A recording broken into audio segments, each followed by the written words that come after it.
buenos días. Espero que se empiecen a conectar mientras aquí mi hijo está ayudándome con la música para que podamos esperar a varias hermanas que puedan conectarse. Me gustaría mucho, hermanas, que me dijeran si pueden ver el video. Hemos estado teniendo un poquito de problemas con el internet. De hecho, ahora pues mis hijos me están ayudando con la tecnología y pues la verdad es que yo no sé tanto, entonces ellos me están ayudando. El internet está muy bajo y eso hace que sea más lento todo. Entonces, hermanas, hasta ahorita pudimos entrar. Sería muy bueno que puedan decirme, si se puede escuchar mi voz lo suficiente para poder iniciar. A veces tenemos un poco de problemas con el audio y eso también entorpece, ¿verdad? El que les llegue el mensaje bien. Ahí estoy viendo a la hermana Alicia Rodríguez. Si me puede decir, hermana, si puede escuchar bien. Estoy hablando en un tono normal, pero a lo mejor tengo que subir mi voz, no sé. Por favor, sería muy bueno que me avisara. Gracias, hermanas, hermana Anita, la hermana Alicia, todas ellas que están orando por mí. De verdad, aprecio mucho sus oraciones en este tema tan importante, ¿verdad?, que vamos a tratar. Y agradezco también, hermanas, aprovecho el momento para agradecer las oraciones de todas ustedes. Muchas de ustedes me han mandado mensajitos, me han mandado textos diciéndome que están orando por mí y por mi familia en este tiempo difícil aquí en Medio Oriente. Dios ha sido más que bueno, hermanas. Ha sido de verdad impresionante cómo Él nos ha dado gracia, nos ha dado de su paz en este tiempo complicado. Ha habido 2 semanas muy intensas, sobre todo en el lugar donde nosotros vivimos, que vivimos en un suburbio de Beirut. Y puedo decirles, hermanas, que más de una semana no pudimos dormir por los estruendos tan fuertes, por los sonidos que llegábamos a escuchar en la noche, sobre todo, también en el día, pero en la noche. Y bueno, de verdad pudimos ver cosas muy lamentables, cosas muy diferentes a lo que hemos podido experimentar en nuestros países. Es lamentable lo que pasa, hermanas, pero sabemos que el único que puede dar respuesta y paz a todo el mundo, no solamente en esta región, es el Príncipe de Paz, nuestro Señor Jesucristo. Él dice que es el Príncipe de Paz y que Él no ha venido a dar la paz como los da el mundo, sino como Él, ¿verdad? Siendo Jesús, dándonos la salvación y un conocimiento pleno de Dios. Y eso yo creo que es lo más que pudiéramos resaltar en este tiempo, hermanas, que Él nos ha dado de su paz y que nuestra esperanza es que a través de todo esto mucha gente pueda escuchar el Evangelio y puedan conocer al verdadero Príncipe de Paz, que es aquel que nos da la salvación, murió un día por nosotros y ahora podemos tener esa seguridad de ir al cielo cuando muramos, ¿verdad? Mucha gente lamentablemente sufre en este mundo y vemos tanta gente que ha fallecido y uno se pregunta, ¿estuvieron sufriendo toda su vida sin Dios, alejados de Dios y todavía mueren y se van a una eternidad de sufrimiento? Eso es muy triste y es por eso que debemos orar más. Sí, por la paz, pero sobre todo por la paz que trae nuestro Príncipe de Paz, que es nuestro Señor Jesús, ¿verdad? Gracias, hermanas, por orar por nosotros. Sigan orando. Todavía estamos en una situación complicada. Aquí en nuestra región ya se calmó un poco, gracias a Dios, pero en todo el país sigue todo este asunto y pues esperemos que sigan orando por nosotros, la familia García, aquí en el país de Líbano. Agradecemos mucho sus oraciones. Y bueno, pues vamos a empezar con nuestro tema, hermanas. Créanme que yo estuve un poquito dudosa del tema que yo quería dar. Sinceramente, yo le decía a Dios, híjole Dios, mira, yo voy a dar un tema muy general y si quieres hablo un poco de la educación. Pero Dios me seguía insistiendo con una idea tras otra idea y orando. Me dijo, Dios, quiero que te enfoques en este tema. Este tema que es de gran importancia para mí, que está muy cerca de mi corazón. Y yo decía, híjole Señor, pero es que sé que este tema a veces crea una cierta polémica y cosas que a lo mejor voy a pisar por ahí unos callos. Y yo le decía, Señor, entonces era una lucha, hermanas, de verdad que yo tenía, he estado orando mucho.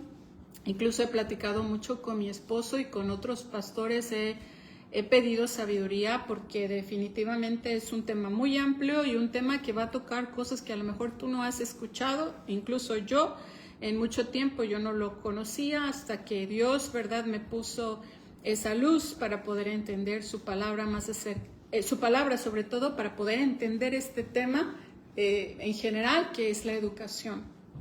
Y mira, si tú me hubieras preguntado, hermana Erika, ¿qué es educación? Si me lo hubieras preguntado hace muchos años, mi respuesta hubiera sido, bueno, educación, sí, yo sé que tiene que ver con la formación de los hijos, pero a mi mente hubiera venido principalmente un salón repleto de mesabancos con muchos niños y enfrente un gran pizarrón y a un lado un escritorio con la maestra dando instrucciones y enseñando la clase. Para mí eso realmente era educación, o yo sentía que de forma general podía resumirlo en esa imagen, ¿no? Y yo creo que tú también, ¿verdad? Aunque solemos decir nosotros mucho, bueno, es que esa persona tiene mucha educación o su nivel de educación es muy alto y entonces a la mente se nos vienen sus conocimientos, su preparación académica y todos sus logros que ha tenido en una formación en conocimientos, ¿verdad? Entonces, vamos a ver qué es realmente la educación, pero sinceramente, hermanas, yo pienso que la mejor forma de entender nuestro presente es conociendo nuestro pasado. Y es por eso que vamos a ver hoy de mucha historia, cosas muy interesantes que te digo, seguramente no conoces, otras que a lo mejor las pudiste escuchar, pero muy como con una embarradita nada más, y al final, ¿verdad? Pues no viste como que la cara de las dos caras de la moneda, y eso es lo que yo quiero aplicar el día de hoy. ¿Sabes por qué, hermanas? Porque no solamente yo como mamá, que soy mamá de 3 varones, gracias a Dios, unos hermosos hijos que Dios nos ha regalado, pero he escuchado mucho esta preocupación en todas las iglesias, en diferentes regiones del mundo, incluso en donde yo vivo también, aquí en Líbano, en Estados Unidos, en Latinoamérica, ¿verdad? Y en cualquier parte donde yo he podido, pues, estar. Hace tiempo pudimos hacer un viaje a España y es un tema muy recurrente, esto de preocuparse por los hijos. ¿Qué está pasando con nuestros hijos? ¿Qué está pasando con esa herencia que Dios nos ha dado y que está en nuestros hogares, pero llega un momento en donde ellos tienen que salir de casa y parece que lo que enseñamos pues no lo aprendieron o no lo tomaron, ¿verdad? De corazón. Y entonces, ¿verdad? Cuando llega el tiempo de que se casan y forman sus propias familias, no viven de acuerdo a lo que nosotros como padres les enseñamos. E incluso muchos se alejan de Dios y ya no quieren saber ni escuchar nada de que tenga que ver con la iglesia, se oponen incluso con la enseñanza de la iglesia. Y he visto yo personalmente muchas cosas que a veces hasta hacen post en las redes sociales, jóvenes que crecieron en la iglesia y que escuchas y ves cómo ellos piensan y tú dices, ¿qué pasó? ¿Dónde estuvo el problema? ¿Qué fue lo que sucedió? Yo creo que se debe a varios factores personalmente, hermanas, pero creo que uno de los principales es la educación. Y eso es de lo que queremos hablar el día de hoy. Doy gracias a la hermana Miriam Salazar por su invitación y porque en esta ocasión nos dio libertad de escoger el tema y poderlo desarrollar. Y yo quise adentrarme a este tema específicamente. Les digo, no fue fácil, hermanas, pero Dios me dijo, lo tienes que dar. Y bueno, oren por mí, por favor. Y sí, precisamente, vamos a orar para empezar.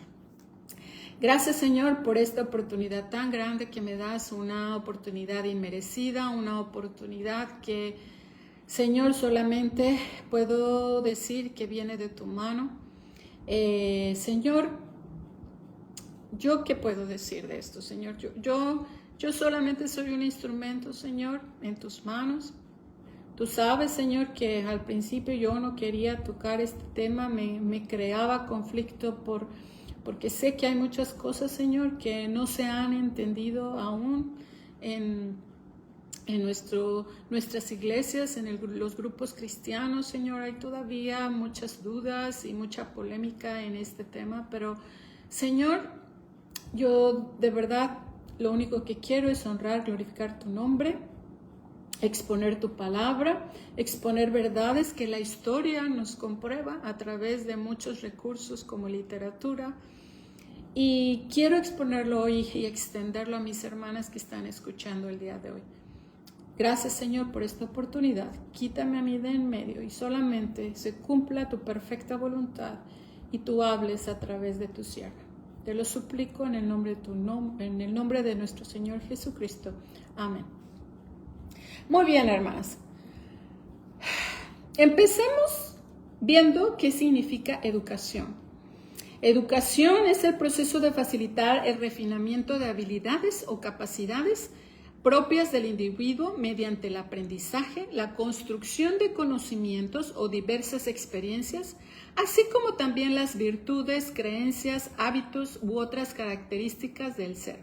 El proceso educativo se puede dar a través de la investigación, la narración, la discusión, la enseñanza, el ejemplo y la formación en general. Esto es un concepto que saqué de un diccionario que, bueno, pues a lo mejor todas, ¿verdad? Tenemos un poquito de conocimiento y dice, ok, entiendo lo que es educación. Ahora, educación, según la Biblia, dice esto, es formar o instruir a una persona y consiste en entrenar al niño de manera que nunca pueda olvidar a medida de que crece. Todas las instrucciones deben de ser disciplinarias, es decir, dirigir al niño a hacer lo correcto.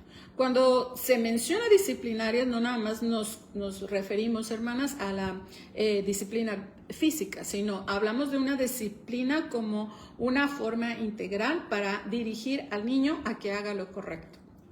Los sinónimos en la Biblia que podemos encontrar como educación, porque si tú vas a la Biblia y me dices, hermana Erika, yo no puedo encontrar la palabra educación, sí, seguramente que no la vas a encontrar, y al rato te voy a dar una referencia muy interesante, pero bueno, lo que sí puedes encontrar son sinónimos y estos pueden aparecer como enseñanza, como instrucción, como disciplina, como entrenamiento y como doctrina. ¿Quién es el incomparable educador, hermanas? Es Dios. Y eso, ¿dónde lo dice? En Job 36:22 dice, he aquí que Dios es excelso en su poder, que es enseñar. ¿Quién es enseñador semejante a él? Es verdad. Nadie, hermanas, puede decirse que es el maestro de maestros. Incluso nuestro Señor Jesús le decían rabí, le decían maestro cuando estaba en este mundo. Pero Dios, ¿verdad? Como Trinidad, es nuestro Dios, nuestro Padre, ¿verdad? El Espíritu Santo y nuestro Señor Jesucristo, Dios en un solo ser, es el que es excelso en su poder y no hay un educador o un maestro o enseñador semejante a él, como lo dice en la palabra de Dios. Dios estableció 3 instituciones como las únicas que él instituyó o estableció como tales. Una fue la familia, otra fue la iglesia y otra fue el gobierno. Y fue muy importante desde el principio saber, ¿verdad?, cómo Dios había establecido que los padres fueran los responsables de la educación de sus hijos. Cuando estuvo aquí Adán y Eva, ¿verdad?, pudimos ver ahí algunas instrucciones que Dios le dio a Adán acerca de que tenía que ponerle el nombre a los animales, le explicó, ¿verdad?, cómo era el jardín del Edén, que no tenía que comer del fruto prohibido, y fue que le fue dando instrucciones a Adán de lo que tenía que hacer. Después vino la caída, ¿verdad?, y Adán y Eva tuvieron hijos, a Caín y Abel. Según las escrituras nos decía que Caín era un joven, ¿verdad?, que estaba muy empapado de lo que era la agricultura, de lo que era el cuidado de las plantas, y Abel estaba dedicado a lo que era la ganadería, ¿verdad?, el cuidado de las ovejas y demás. Pero esto, hermanas, nos da un indicio de que tanto Adán y Eva eran sus educadores. Ellos tuvieron que enseñarles, si no todo, la mayoría de conocimientos que ellos tenían, de todo tipo, desde, ¿verdad?, contarles cómo fue esta historia de la caída del hombre, cómo ellos se paseaban en el huerto del Edén con Dios y cómo, ¿verdad?, ellos podían tener comunión con Dios, pero vino la desobediencia, vino el pecado y fueron apartados del huerto del Edén, pero obviamente hubo una ruptura de comunicación con Dios. Pero Dios siempre puso a los padres como los responsables de la educación o de la formación de sus hijos. En Deuteronomio 18 al 20 dice así: amarás pues a Jehová tu Dios y guardarás sus ordenanzas, sus estatutos, sus decretos y sus mandamientos todos los días. Por tanto, pondréis estas mis palabras en vuestro corazón y en vuestra alma, y las ataréis como señal en vuestra mano y serán por frontales entre vuestros ojos. Y las enseñaréis a vuestros hijos, hablando de ellas cuando te sientes en tu casa, cuando andes por el camino, cuando te acuestes, cuando te levantes. Y las escribirás en los postes de tu casa y en tus puertas, para que sean vuestros días y los días de vuestros hijos tan numerosos sobre la tierra que Jehová juró a vuestros padres que les había de dar, como los días de los cielos sobre la tierra. ¿Verdad? Tenemos esta clave o esta clara instrucción de que los papás tenían que guardar estas ordenanzas, los mandamientos y enseñarlos a sus hijos, ¿verdad? Y a los hijos de los hijos, nos lo dicen en otros pasajes de la Biblia, y que lo tenías que hacer constantemente y todo el día. O sea, todo el día tenías que hacer eso. En Proverbios 1:8 dice: oye, hijo mío, la instrucción de tu padre y no desprecies la dirección de tu madre.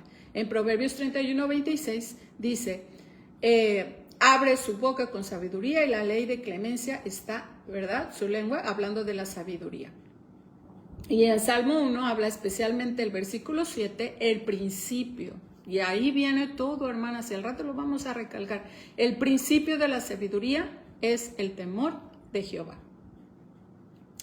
Hermanas, naturalmente Dios dio la capacidad a la mamá y al papá de ser educadores naturales de sus hijos. Si no, cuando nosotros tenemos, ¿verdad?, a nuestros bebés, ponte a pensar, ¿quién fue quien le enseñó al bebé, ¿verdad?, a tener ciertos horarios para dormir, para descansar, para jugar, para comer? ¿Quién le enseñó, verdad, a comer incluso, verdad? Si le dimos pecho, verdad, pues había ciertos tiempos en que se iba a empezar a entrenar el bebé para saber cuándo comer. Si le diste biberón, igualmente. Uno podía reconocer en el llorido lo que necesitaba el bebé, y pues a veces incluso el bebé estaba perfectamente bien, pero simplemente quería los brazos de mamá, ¿verdad? Y este tipo de vamos a decir, de formación natural que nosotros teníamos desde que ellos eran bebés, la fuimos, ¿verdad?, adaptando a su crecimiento, y después les enseñamos, ¿verdad?, a caminar, a intentar sujetarse de las cosas, a pararse cuando se caían.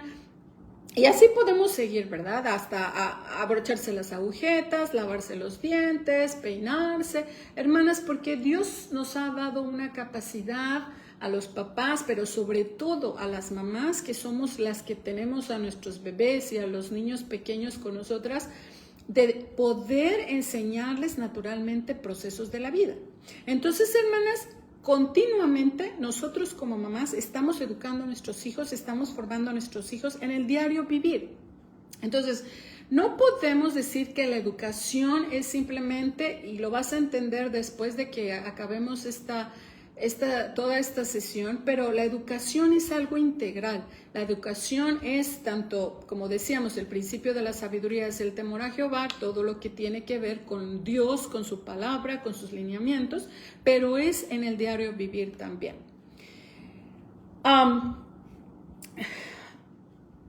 Estuve más o menos ya desde hace mucho tiempo, hermanas, investigando cómo era en el tiempo bíblico, cómo era que los papás y las mamás enseñaban a los hijos. Tan pronto como el niño podía hablar, se les enseñaba unos cuantos pasajes de la ley y la madre repetía los versículos y aun cuando todavía pues no escribía ni leía, lo hacía memorizar, que lo pudiera aprender. Y ya una vez que lo memorizara, lo aprendían uno nuevo. Y luego, ya que estaba más grandecito, se ponía en sus manos el texto, ¿verdad? El texto escrito de los versículos que ya sabía de memoria. Y este era el proceso en cómo se enseñaba a los hijos a través de la memorización y el tomar las escrituras como tal, o donde ellos tenían escrito todos estos pasajes en sus manos, para que ellos empezaran a relacionar lo que habían memorizado con lo que veían allí en los gráficos, en este caso las letras, ¿verdad? Y cuando ellos crecían, entonces así podían continuar con su instrucción, ¿verdad? Religiosa, hablando de la ley y del Señor, ¿verdad? Y meditando sobre todo.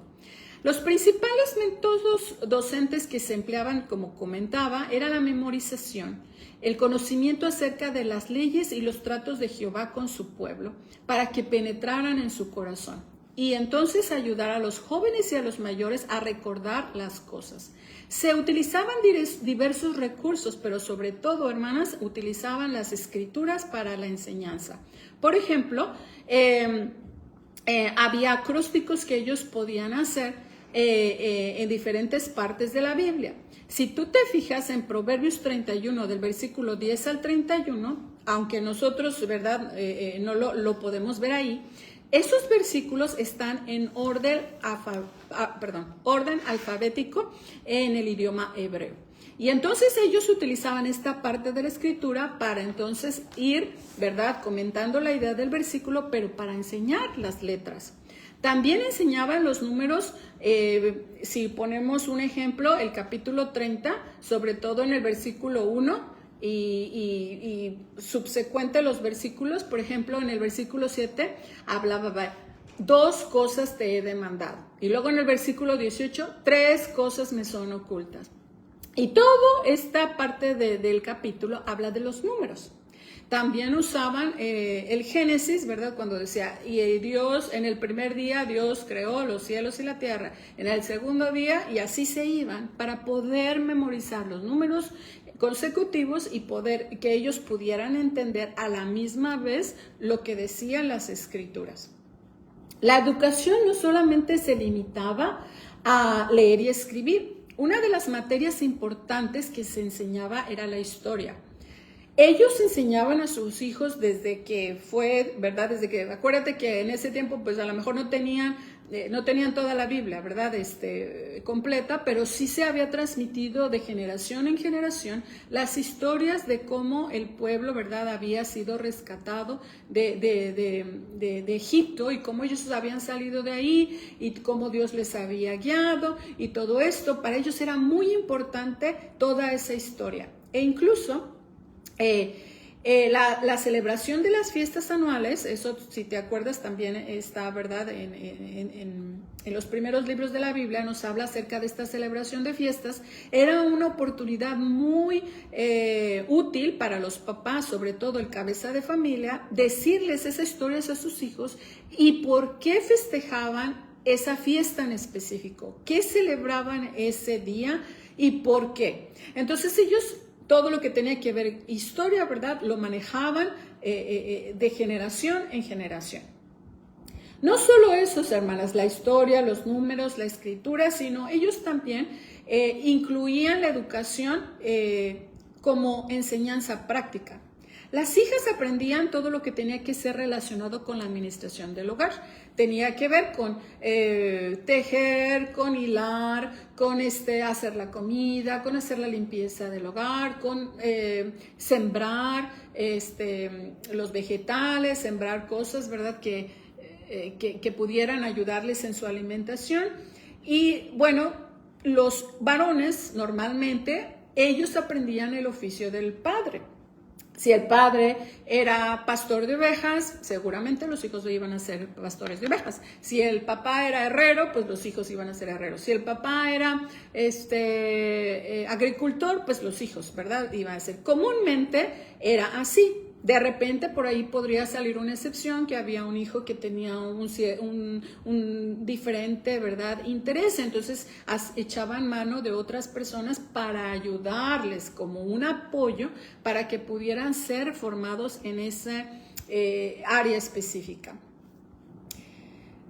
Todo el libro de Proverbios, hermanas, todo el libro de Proverbios, cuando se ve a profundidad, está hablando específicamente a los padres, todo lo que tiene que ver con la parte espiritual y cuestiones elevadas como sabiduría, disciplina, entendimiento y carácter. El carácter en general de una persona, de cómo debe el hijo y la hija responder, lo encontramos en el libro de Proverbios. Dios ha establecido las leyes universales, hermanas. Estoy hablando de las leyes en general, la ley de la gravedad, la ley, ¿verdad?, de todas estas leyes de la ciencia, pero también ha establecido, hermanas, virtudes del carácter o características que debe de tener una persona, independientemente del género, de la cultura, del trasfondo, de las creencias. Y estos factores, como le quieres decir, virtudes o características personales que apuntan hacia el carácter, Dios lo ha determinado en su palabra cómo debe ser. Y esto ha impactado tanto que comúnmente, incluso ahorita en el mundo que vivimos, todas sabemos que esos rasgos es parte del carácter. Y te voy a dar una lista súper rápida, porque a lo mejor tú dirías, hermana, carácter tiene que ver con el temperamento, con la forma del carácter, cómo es la persona. No, el carácter tiene que ver con la disciplina, con las características, ¿verdad?, que esa persona hace en el día a día. Son factores, ¿verdad? Son descripciones, ¿verdad?, que podemos decir que forman parte del carácter. Que una persona tenga carácter no quiere decir que sea una persona enojona o algo así, sino que qué cosas dan esa disciplina o la formación como tal del carácter. Si pudiéramos abarcar todas estas características, hermana, no termino el día de hoy, por eso nada más las voy a mencionar, para que entiendas qué significa carácter cuando mencionemos carácter. El carácter puede decir que pueden ser factores acerca del carácter, es la atención, agradecimiento, obediencia, cuidado, determinación, diligencia, esmero, responsabilidad, tenacidad. Estas que acabo de mencionar son las principales que debemos de enseñar a nuestros hijos desde muy pequeñitos y que son mucho de la base que va a construir los siguientes aspectos del carácter. Otros aspectos, otros factores puede ser el ahorro, la benevolencia, cautela, bondad, compasión, contentamiento, confiabilidad, creatividad, respeto, discernimiento, discreción, disponibilidad, dominio propio, entusiasmo, fe, flexibilidad, generosidad, hospitalidad, honor, ingenio, humildad, iniciativa, justicia, lealtad, mansedumbre, orden, paciencia, perdón, perseverancia, puntualidad, persuasión, regocijo, seguridad, sensibilidad, sabiduría, tolerancia, valentía, veracidad, virtud y buenos modales. Hasta me cansé en leer esta lista, hermanas, pero si pusiéramos una evaluación en cuanto a cómo nosotros como padres nos hemos esforzado para poder enseñar todas estas cosas que he mencionado, podríamos decir que nosotros como papás tuviéramos una buena calificación o una buena evaluación.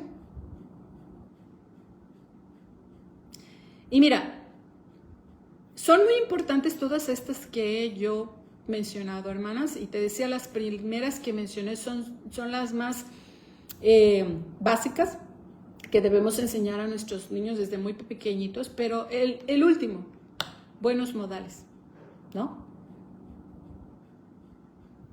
No sé tú, pero creo que entre más pasa el tiempo, los buenos modales se van perdiendo. Ahora ni siquiera los niños quieren saludar. A veces pasan, ¿verdad? Incluso con el pastor, ni quieren darle la mano, o simplemente te contestan, ¿cómo estás? Buenos días, preguntan y ellos no contestan, ¿verdad? Los niños que también están acostumbrados a comer de muy mala manera en la mesa, los niños que ¿verdad? Faltan el respeto a sus autoridades o a sus mayores. Y podemos seguir mencionando esto de los buenos modales, hermanas, pero creo que en nuestros países hispanos y en todos lados, créeme que aquí también lo veo mucho, se están perdiendo los buenos modales. Y los buenos modales no se van a ir a enseñar en una escuela o algo así. Los buenos modales se aprenden en casa. Y si tú no lo estás enseñando, hermana, estás faltando en tu parte de la formación del carácter de tu hijo. Y bueno, toda la lista que yo acabo de mencionar. Pero de verdad, hermanas, quiero que entiendas, hermanas, que esto del carácter, esto del conocimiento de Dios, lo mencionó la hermana Ruthie Sloan, si no mal recuerdo. Lo principal que es la sabiduría de Dios, el asegurarnos, hermanas, que nuestros hijos son salvos, es lo primordial. Y todo esto que acabo de mencionar del carácter serían los aspectos como en primer lugar para poderlos fomentar en nuestros hijos. Los mencioné así, hermanas, pero si tú los buscas a lo largo de las Escrituras te podrás dar cuenta que Dios lo repite y en Proverbios, en los Salmos, en las historias que Él nos relata, de que es muy importante la formación de carácter. ¿Y quién lo va a enseñar? Mamá y papá. La vida de nuestros hijos, hermana, o cualquier vida es como una casa, para que puedas entenderme un poquito, porque vamos a ver muchas cosas, pero esta parte que es muy importante. Porque estamos muy acostumbradas a decir, es que todo esto es espiritual, pero aquello es secular. Sepáralo, ¿verdad? Velo de esa forma. Y no, Dios lo ve de una forma integral. Es como una casa. ¿Te acuerdas de ese versículo que dice que el sabio construyó su casa sobre la roca y el necio la construyó sobre la arena? Pues pensando en esto mismo, hermanas, la casa sería, y bueno, bien lo recuerdo porque mi esposo era arquitecto y él sabe de todo esto. Y yo recordaba cómo él empezaba las obras y lo principal era el fundamento, eran los cimientos, y eso tenía que estar muy bien afianzado porque de eso dependía todo lo demás. ¿Y quién es nuestra roca, hermanas? Jesús, ¿verdad? Nuestro Señor Jesucristo es la roca. Tenía que estar bien estos cimientos para nosotros entonces en este caso los constructores, poner los pilares o poner las columnas en donde se iban a estar sujetando las paredes. Y después de esto, ¿verdad? Ponían las instalaciones de drenaje y electricidad. Todo esto, hermano, que te he mencionado de la casa, el cimiento, Dios, Cristo, la roca, las columnas, los fundamentos, principios bíblicos, la formación del carácter, la formación de nuestro hijo, ¿verdad? Espiritualmente, en carácter es lo principal. Es como si fuera eso, el cascarón, ¿verdad? De la casa y los cimientos. Las paredes que estén rectas, que estén derechitas y cuando vengan esos vientos y esas tormentas no se van a caer. Hace poquito, lamentablemente, ¿verdad? Escuchamos de este huracán que golpeó al estado de Florida. ¿Cuántas casas no se destruyeron? Y así pasa con nuestras vidas, hermanas, porque no estamos afianzadas en lo importante que es todo esto. Y ahora los conocimientos, hablando de los conocimientos en la pedagogía, el conocimiento académico, ¿qué sería? Sería como el revoco de las paredes, como la pintura, como a lo mejor ya poner la luz, ¿verdad? Del agua. Y podríamos entrar a vivir una casa, como dicen en obra negra, y sobrevivir, ¿verdad? Pero nunca al revés. Y entonces esto de la luz, la decoración y los colores, el revoco y todo, a veces les damos mucho más importancia a la formación académica que a la formación de carácter, la formación espiritual. Y eso, hermanas, si tú das más importancia a todo lo que tiene que ver en lo académico, que te vuelvo a repetir, tú y yo lo vemos así, pero Dios no lo ve así, Dios lo ve de forma integral. ¿Sabes qué?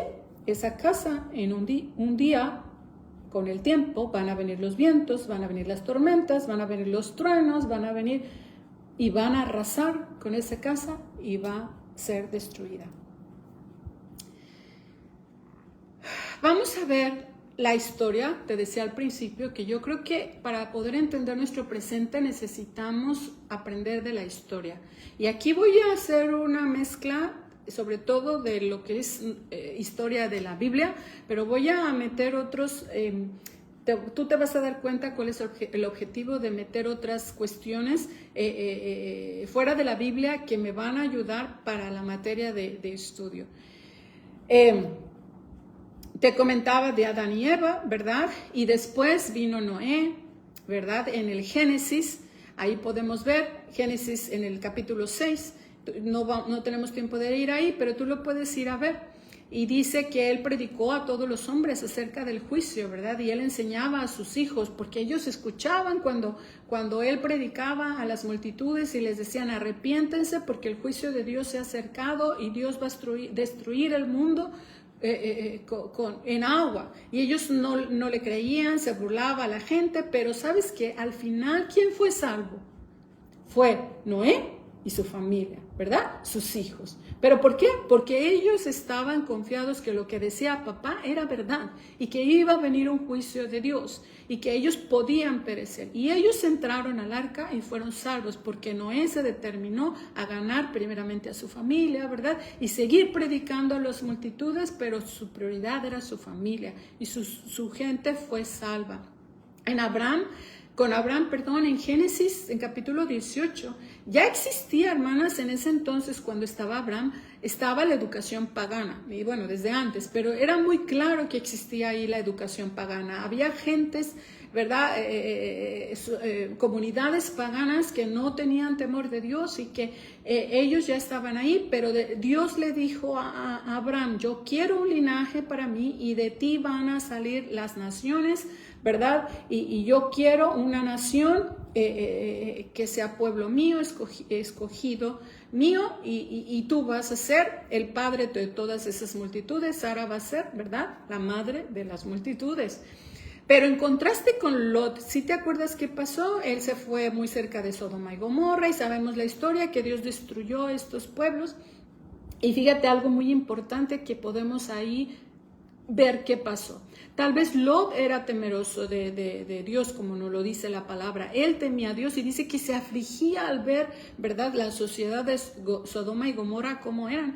Pero fíjate, fue tanto la influencia que esa sociedad tuvo en sus hijas, que ¿qué hicieron sus hijas cuando Lot, ¿verdad? Quedó sin esposa y quedaron sin nada? ¿Qué fue lo que pasó? Sus hijas, ¿verdad? Cometieron, ¿verdad? Un acto muy reprobable, que fue meterse con su padre para atraer descendencia. ¿Por qué? ¿Tú crees que realmente Lot lo enseñó a sus hijas? No lo creo, hermanas. Fue porque fueron influidas por una sociedad pagana y totalmente lejos de Dios y de su enseñanza, de lo que Dios quería para su pueblo.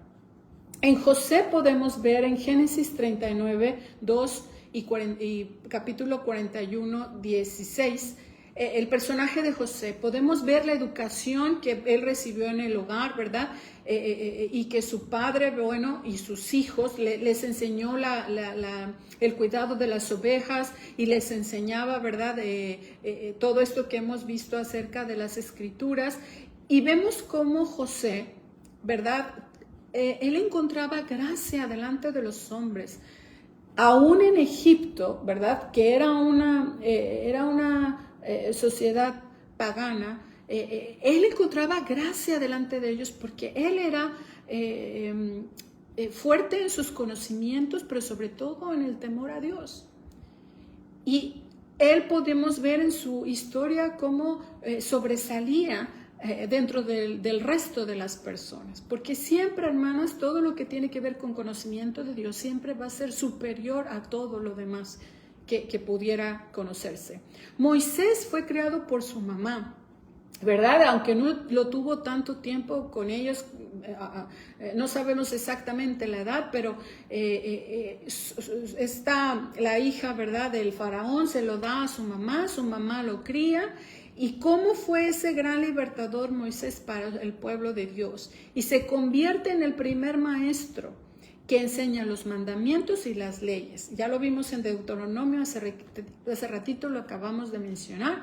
Y vuelve a repetir, hermanas, otra vez, no solo en Deuteronomio 11, sino Deuteronomio 6, del 5 al 9, si tú te fijas, habla muy similar acerca de esto, de que repetirás a tus hijos los mandamientos y a los hijos de tus hijos y los pondrás en los postes de tu casa, y todo esto, hermana, lo vuelve a repetir en Deuteronomio. Así también en Deuteronomio 4, 9 al 10. Cuando Dios repite algo, hermanas, es porque de verdad es muy importante para Dios y necesita que nosotros, ¿verdad?, hagamos caso de su enseñanza. En Primera de Samuel, del capítulo 2, hermanas, podemos ver cómo Ana, que había orado por este tan deseado hijo, nace Samuel, y ella, como un voto, lo entrega, ¿verdad?, a que sea creado. Dice la palabra de Dios que cuando fue destetado. Realmente no había un tiempo específico, pero muchos dicen que podría haber sido a los 4 o 5 años. Unos decían que se alargaban hasta los 8 o 12 años. Llegué a leer. No sabemos exactamente, pero sí tuvo un tiempo Ana donde lo estuvo criando, lo estuvo cuidando. Incluso no iba después cada año al templo porque ella decía, yo me voy a quedar con este bebé y hasta que yo ya, ¿verdad?, lo destete, lo voy a entregar al templo, como por el voto que yo he hecho.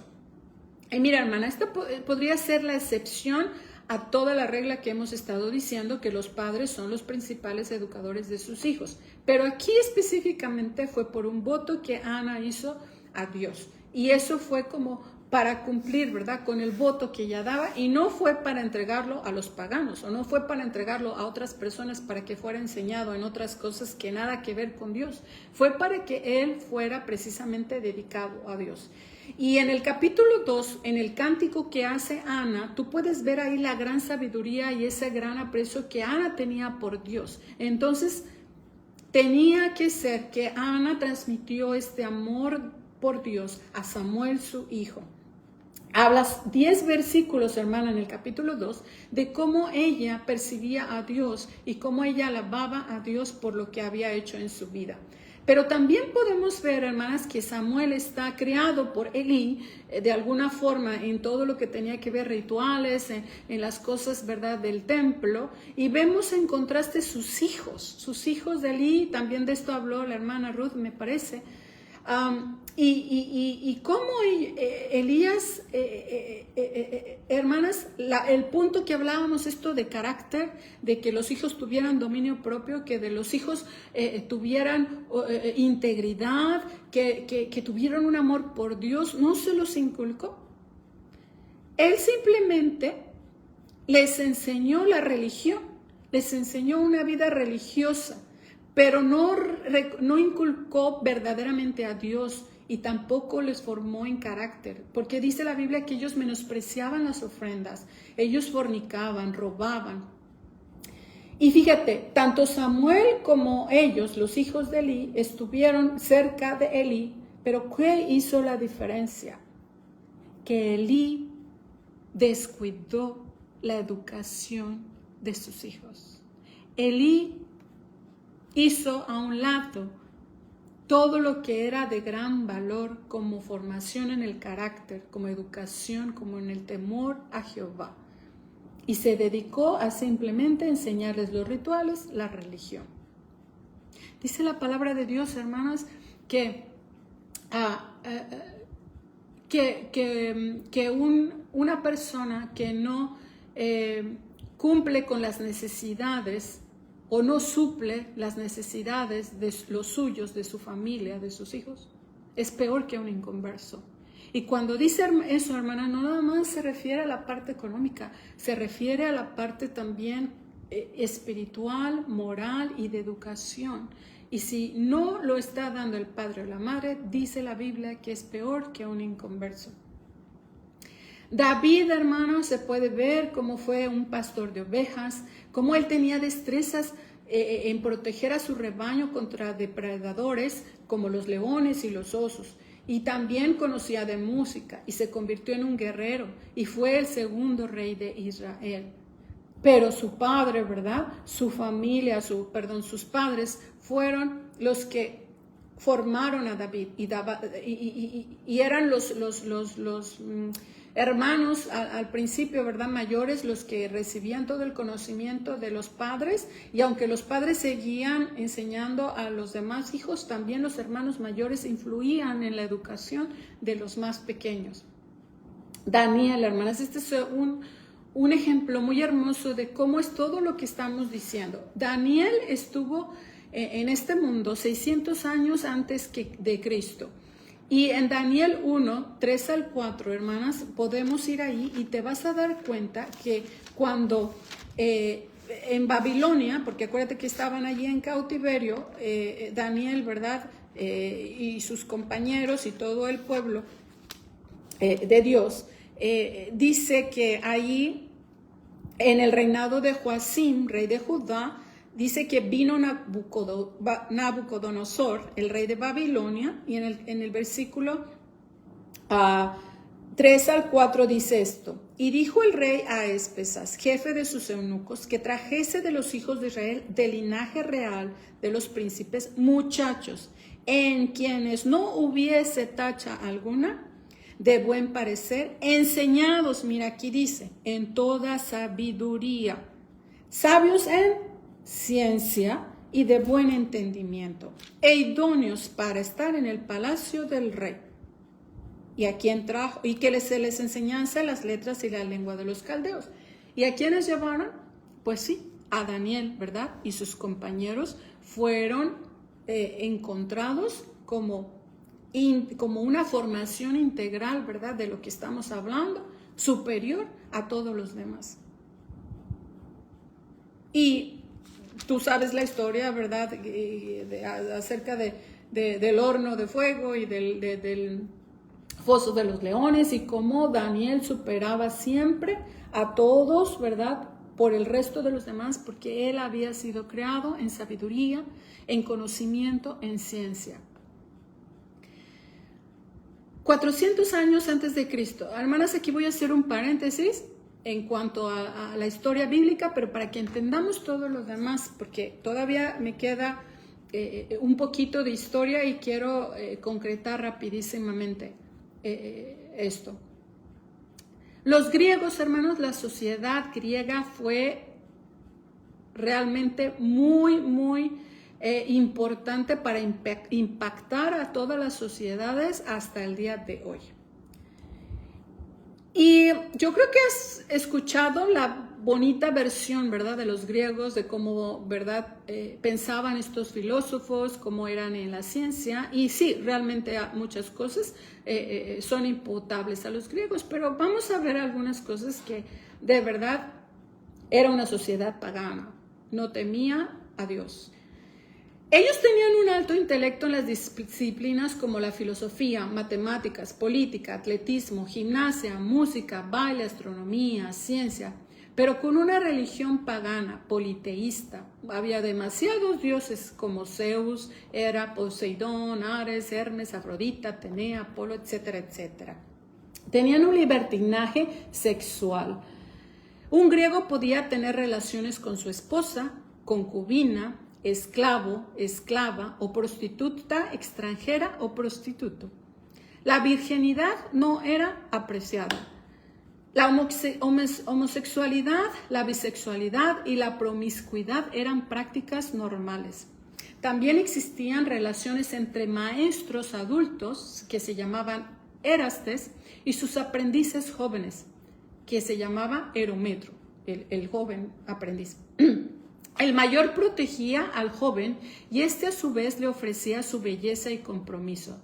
Y hermanas, la pederastia era entendida como una práctica con fines pedagógicos, en una conexión de enseñanza y aprendizaje. Es decir, que los aprendices y sus maestros, obviamente de edad adulta o avanzada, tenían relaciones sexuales entre ellos comúnmente, y no era mal visto siempre y cuando fuera por el objetivo de la enseñanza.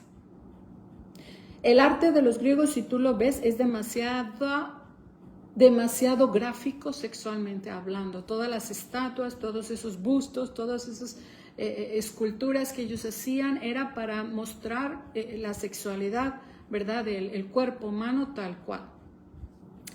Tres de los filósofos más importantes que yo creo que tú los escuchaste en la historia fue Sócrates, y Sócrates fue el maestro de Platón, y Platón fue el maestro de Aristóteles. Sócrates era una persona que no sabía leer y escribir, pero le encantaba la filosofía, y muchos de los escritos que conocemos de Sócrates fue por Platón, que fue su alumno, que él sí sabía escribir, y entonces podía hacer reseñas de lo que pasaba en la vida de Sócrates y su pensamiento filosófico. Pero él hacía un tipo de cuestionamientos o preguntas que le hacía a la gente o a sus aprendices para que entonces a través de ello, ¿verdad?, obtuvieran sabiduría. Pero ¿sabes qué, hermana? Sócrates tenía dos esposas. Una era Xantipa, o Xantipa, a veces porque es con X, a veces también lo escriben, y Mirto. Tenía dos esposas, y dicen que Xantipa era una señora que era mucho más joven que él, pero era muy malhumorada. Lo trataba él súper mal. A veces hasta los golpes llegaban. Y Sócrates era muy irresponsable. Él llegaba a la casa sin manutención o le daba muy poquito dinero a su esposa para que pudieran comer. Él se malvestía, la misma ropa que usaba en verano la usaba en invierno. No tenía una limpieza general muy buena y se la pasaba con sus amigos y sus aprendices filosofando. Y entonces obviamente esta esposa malgeniuda, ¿verdad?, lo trataba mal y una vez lo llegó a demandar por no dar el sostén a su casa. Y era tan malhumorada que uno de sus alumnos, Antístenes, ¿verdad?, le dijo: maestro, ¿cómo es que tú nos aconsejas educar a nuestras mujeres y tú no educas a la tuya, si la tuya es la más inaguantable de las que conocemos? A lo que contestó: porque los hombres que quieren ser buenos jinetes no adquieren caballos dóciles, sino los más furiosos, ya que se consideran que si puede dominar a este, de esta naturaleza, con mayor facilidad manejarán los demás caballos. Hermanas, él decía, pues yo no puedo con mi mujer, yo siempre peleo con ella, ¿verdad? Pero esto me ayuda a tener, ¿verdad? Y a enseñarles a todos los demás que yo no escogí, ¿verdad? Como lo pueden ver en este ejemplo, a un caballo dócil, sino porque soy un buen jinete, yo la voy a dominar, pero nunca la domino. Hermanas, y esto fue así como un chisme, ¿verdad? Pero era el tipo de hogares que tenían estas personas. Y al final Sócrates, ¿verdad? Fue acusado por el gobierno por implementar sus ideas a los jóvenes, y entonces lo encarcelaron y le dijeron que o renunciaba a sus ideas o se suicidaba por cicuta. Cicuta era una planta venenosa y así fue que murió, en la cárcel, envenenado. Después llega Platón, que aquí nos viene, hermanas, lo anterior te lo mencioné para que entiendas cómo de los genios o filósofos que conocemos griegos, ¿verdad? Y nos lo pintan bien bonito en nuestra historia de la escuela, pues realmente sus vidas eran un desastre. Platón, él nunca se casó, él nunca tuvo hijos, por lo mismo, ¿verdad? Y como las prácticas homosexuales tan recurrentes, se piensa que él fue homosexual. Escribió algunas obras, hermanas, que hasta el día de hoy repercuten en nuestra educación. Precisamente Platón escribe una obra llamada La República. En este libro tiene muchos cuestionamientos, pero te los voy a mencionar porque eso va a ser muy importante para lo que sigue. Él decía, ¿cómo vamos a formar una sociedad justa con individuos injustos? El individuo solo llega a ser justo y a vivir una vida moralmente buena mediante la educación. Esa es la clave. La educación sí, pero no la educación sin Dios, ¿verdad? Cualquier hombre es capaz de tener hijos, pero no cualquiera es capaz de educarlos. De la buena educación brindada por el Estado depende de la formación de sus futuros gobernantes, quienes han de ejercitarse en un gran número de ciencias desde su juventud. Los hijos de los guerreros, porque él tenía dividido a la sociedad en 3 grupos, en gobernantes, en guerreros y en artesanos. Él decía que principalmente los guerreros, en esta república que él pintaba, en esta república ideal, decía que nacerían de la unión libre de ambos sexos, ya que entre ellos habrá una comunidad de mujeres, siendo todas para todos, de modo que los hijos sean comunes y los padres no conozcan a sus hijos. Los recién nacidos se entregarán a ellas para que habiten en cuarteles separados, sin que ellas puedan conocer quiénes verdaderamente eran sus hijos. Decía Platón, durante los primeros 5 años deben pasar a manos de los maestros, ya que ellos tendrán la preparación necesaria para educar, alcanzando de este modo su máxima realización. Los hijos no deben de pertenecer al padre, sino al gobierno. Los hijos necesitan ponerse en orfanatos de gobierno. Si logramos que las personas acepten esta idea, será de gran beneficio para el Estado. ¿A qué te suena, hermana, esto que te acabo de leer? Bueno, regresemos al Nuevo Testamento. En Efesios 6:4, hermanas, dice, y vosotros, padres, no provoquéis a ira a vuestros hijos, sino criadlos en disciplina y amonestación del Señor. Hermanos, disciplina en este versículo, viendo las raíces griegas, significa paideia. Paideia, eso es lo que es la palabra, paideia. Este concepto griego era muy claro para Pablo, ¿verdad? Porque acuérdate que Pablo sabía griego, sabía, otros idiomas también, pero en este tiempo donde el griego era el lenguaje común de la gente y la sociedad romana había sido muy influenciada por la sociedad griega, era muy claro para la gente cuando escuchaban esta palabra saber a qué se refería. Y esta idea engloba el concepto del proceso de los niños, entendida como la transmisión de valores, es decir, el deber ser, y también saberes técnicos, es decir, el saber hacer, inherentes a la sociedad, como la gimnasia, geometría, la dramática, la retórica, las matemáticas y la filosofía. El lugar del concepto de paideia fue ocupado en Roma, que en textos de Cicerón significa claramente cultura, educación y pedagogía propias del hombre libre y a las cuales están relacionadas con todas las disciplinas. En el Nuevo Testamento, hermanas, Pablo nos hace una indicación, no solo en este versículo, en muchos versículos acerca de los cimientos que como padres, la enseñanza que como padres debemos de dar a nuestros hijos. Pero específicamente en este versículo, ¿te acuerdas que te dije? No vas a encontrar la palabra educación en toda la Biblia. Aquí la palabra paideia significa eso, educación. Y significa de forma integral. No tiene que ver solamente con lo religioso, con lo espiritual, sino tiene que ver con absolutamente todas las ciencias, todos los conocimientos en general. Y lo pudimos ver también en Daniel, cómo Daniel fue instruido en ciencia, en el temor de Jehová y en todo lo que tenía que ver como formación integral.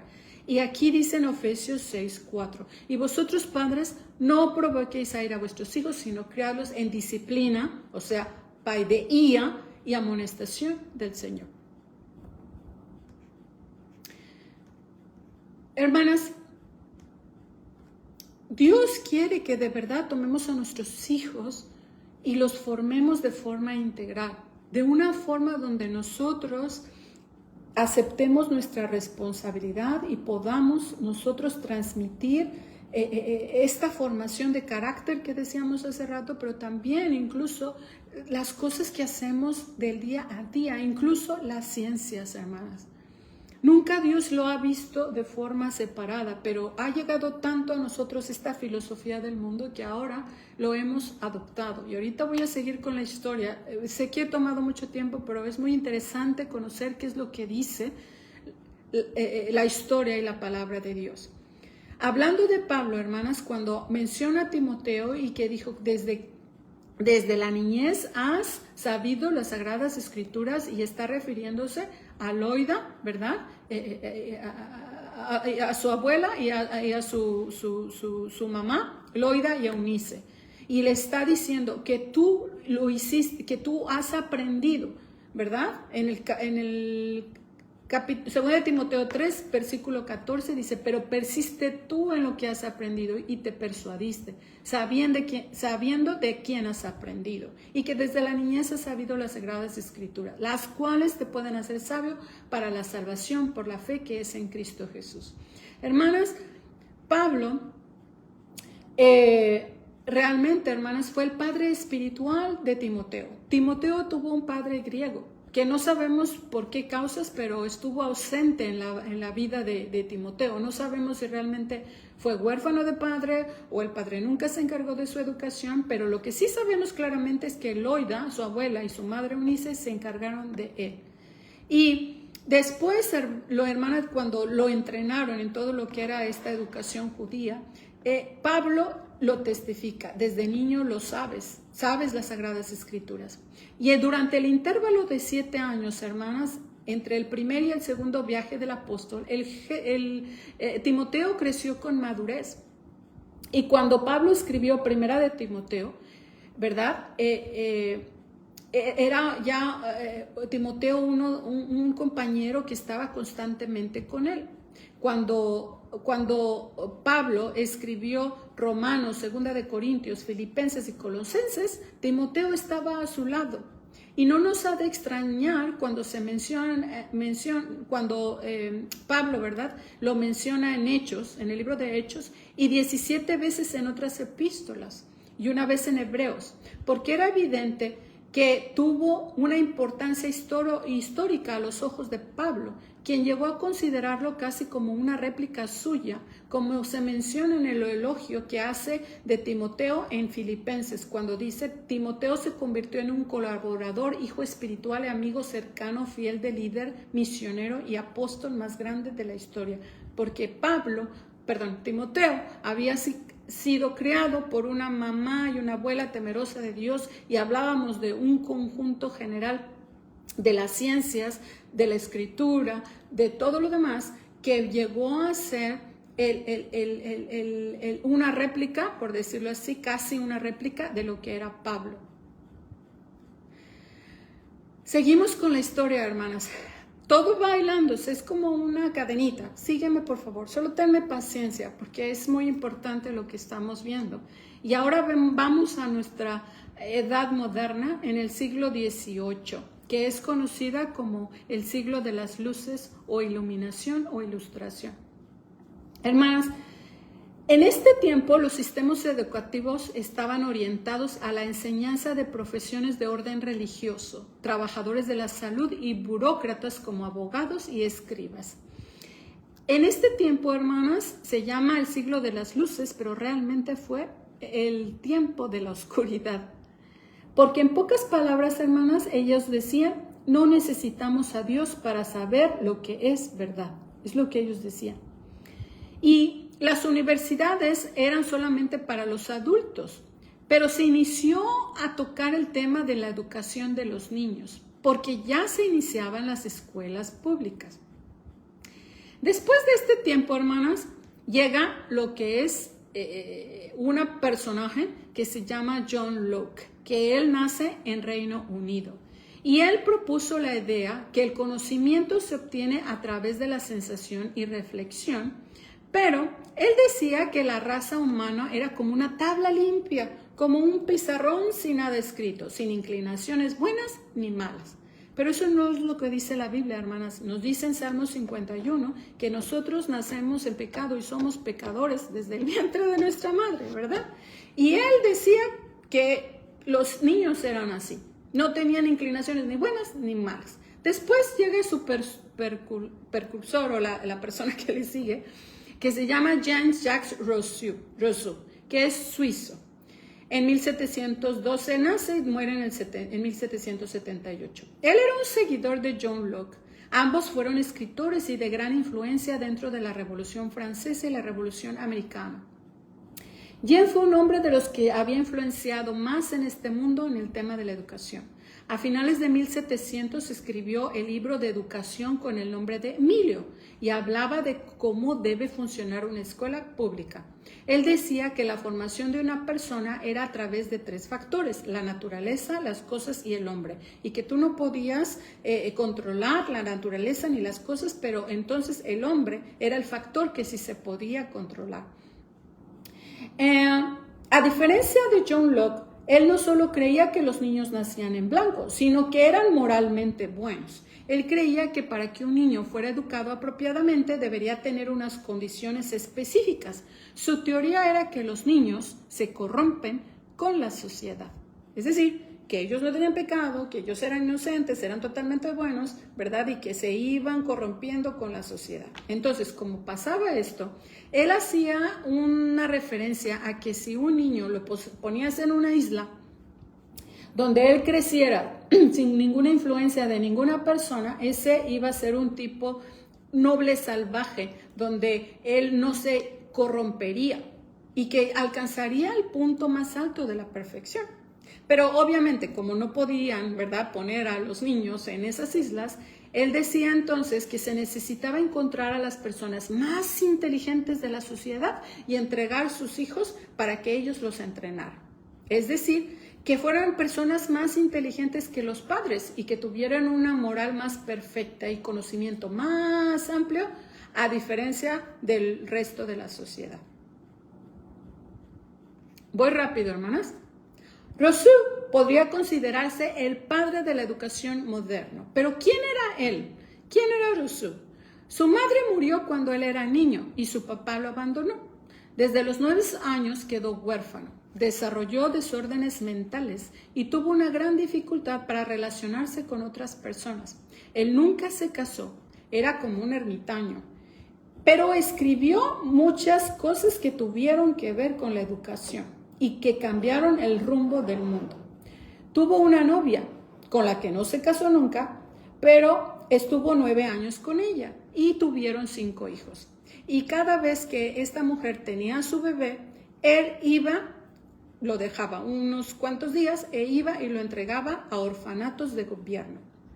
Una vez un reportero le preguntó que si sabía el género de los bebés que él había entregado a los orfanatos y él dijo que no había tenido o no se le había ocurrido ver el género del bebé.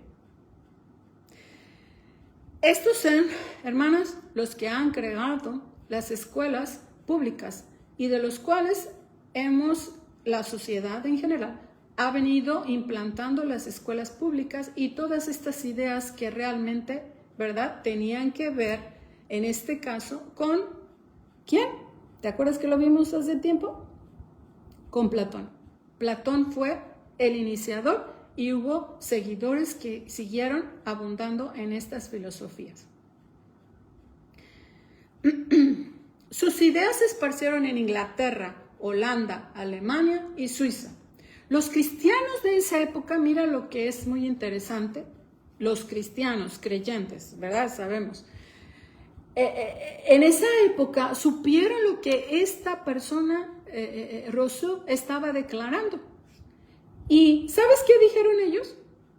Ellos protestaron, juntaron todos sus libros y los quemaron y dijeron y protestaron, diciendo que cualquiera que promoviera eso era una locura y que esa persona se podría considerar como un criminal porque Dios había dado la responsabilidad de educación a los padres y nunca había dado esa autoridad al Estado. Y aquí estamos, hermanas, 250 años después, el 90% de cristianos evangélicos en el mundo mandan a sus hijos cristianos para ser educados por escuelas públicas. Y ahora nos dicen, por ejemplo, a las que sí estamos educando en el hogar, que estamos medios locuaces, ¿verdad? Que estamos locos, que estamos sacando a nuestros hijos y pueden ser antisociales y todo esto. Pero ¿qué cambió, hermanas? ¿Qué cambió? Porque Satanás sutilmente ha entrado en esta sociedad y a través de los años él ha sabido utilizar sus artimañas para engañarnos.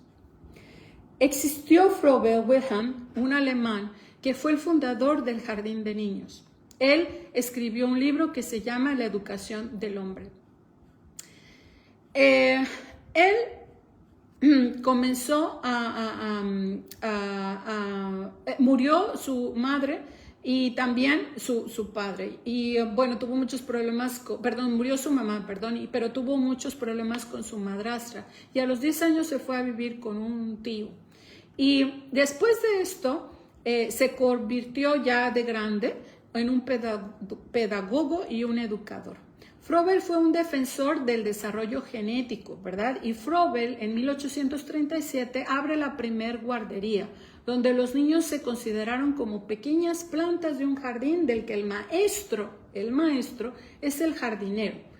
El niño expresa a través de sus actividades de percepción.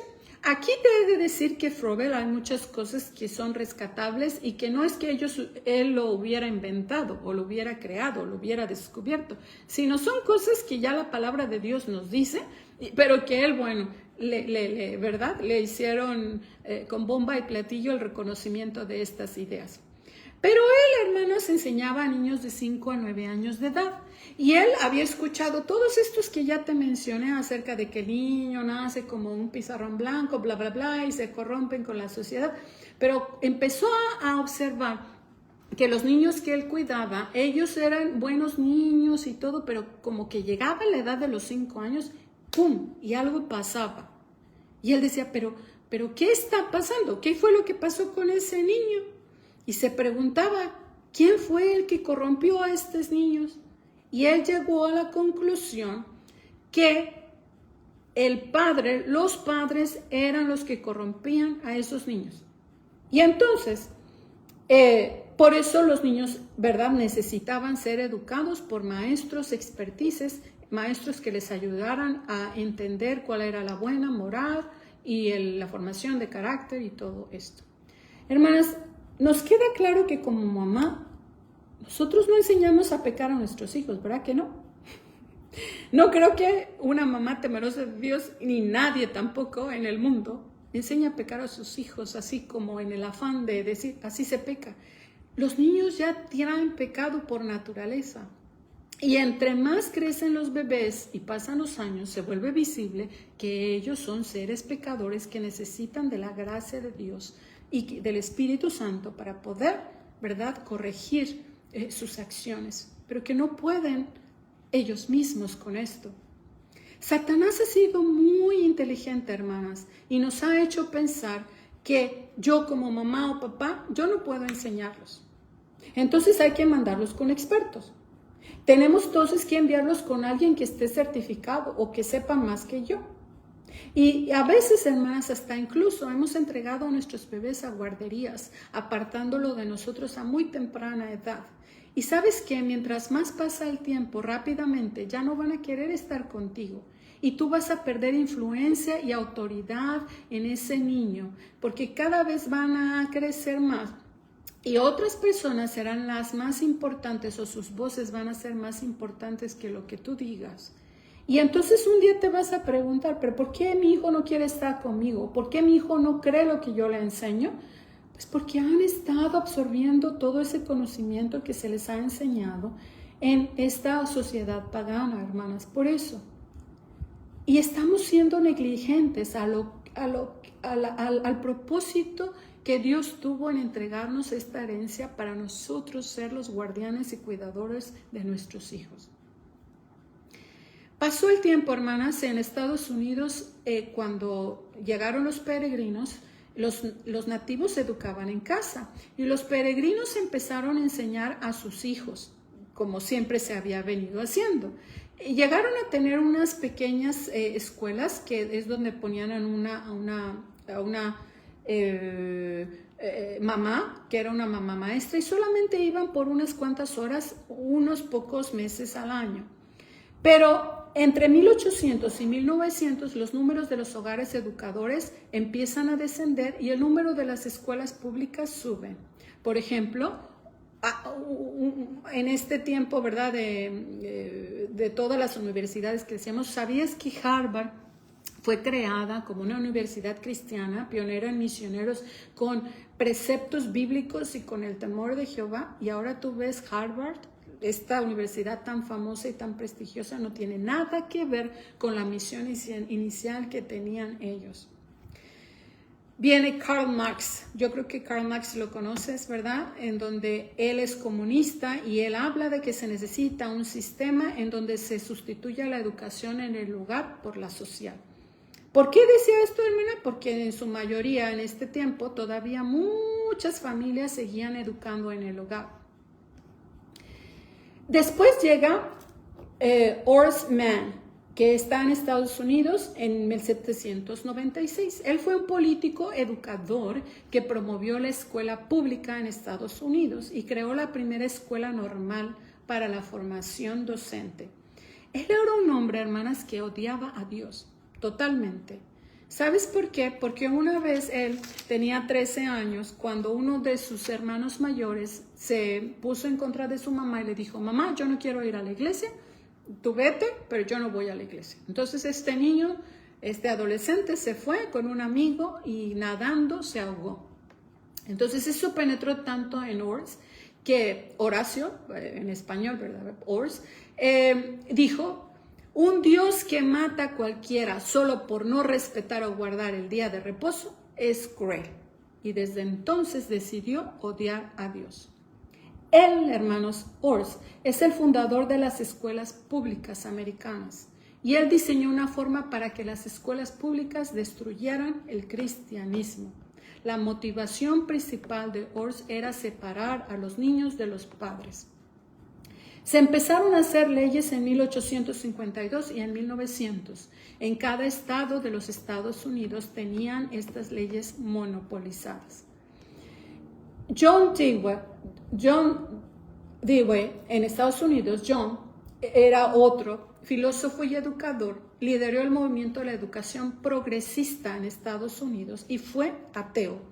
Sus ideas continuaron desarrollándose en la filosofía, psicología, pedagogía y muchas de ellas que tienen vigencia en la actualidad.